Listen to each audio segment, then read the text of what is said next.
सगळ्याच विषयाला घेऊन, कारण की शेवटी राजश्री शाहू आघाडी या गोकुळच्या संघर्षात मी गेले 15 वर्ष हा संघर्ष या ठिकाणी करतोय। मागच्या 10 वर्षापूर्वी विनय कोरे साहेब असतील, मी असो, पॅनेल आम्ही केलं होतं। आमच्या 2 सीटा चंद्रकांत बोंद्रे आणि संजय बाबा म्हणजे अमरेशजी निवडून आले होते।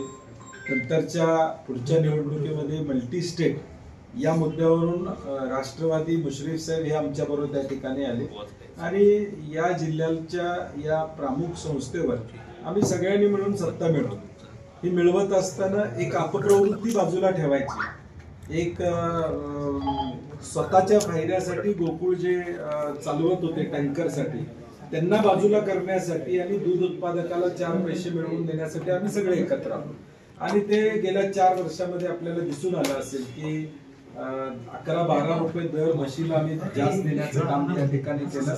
आणि मुंबईमध्ये विस्तारीकरण असू देत किंवा अनेक चांगले प्रकल्प, सोलरचा प्रकल्प असू दे, पेट्रोल पंप चालू करण्याचा विषय असू दे, 18 लाखापर्यंत विक्री नेण्याचा विषय असू दे, हे सगळे विषय आम्ही हाताळले। जे पूर्वीच्या काळामध्ये एका व्यक्तीकडे हा गोकुळ होता, एका व्यक्तीच्या भोवती हा गोकुळ फिरत होता। आता हा गोकुळ 5 लाख शेतकऱ्यांच्या भोवती फिरवायचं काम गेल्या 4 वर्षामध्ये आम्ही केलं।